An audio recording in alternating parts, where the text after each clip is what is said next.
Iran Israel युद्धाचा मोठा फटका कोल्हापुरातील ड्रायफ्रुट्स बाजाराला देखील बसलाय। कोल्हापूरमध्ये मोठ्या प्रमाणात खजूर, पिस्ता, बदाम, अक्रोड यासारखे ड्रायफ्रुट्स मध्य पूर्वेतून आयात केले जातात। युद्धजन्य परिस्थितीमुळे आयात प्रक्रियेत अडथळे निर्माण झाले असून यामुळे ड्रायफ्रुट्सच्या दरात 10 ते 25% वाढ झाली आहे। त्यामुळे ग्राहक कमी प्रमाणात ड्रायफ्रुट्सची खरेदी करतात।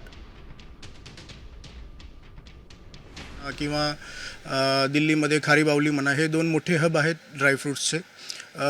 ते ज्यांच्याकडे स्टॉक आहे तर तो वाढ आहे तो साधारण 15 ते 20% आहे। पण हा युद्ध जसं जसं वाढत जाणार तसं तसं शिपिंग यायचे चान्सेस डिले होत राहणार।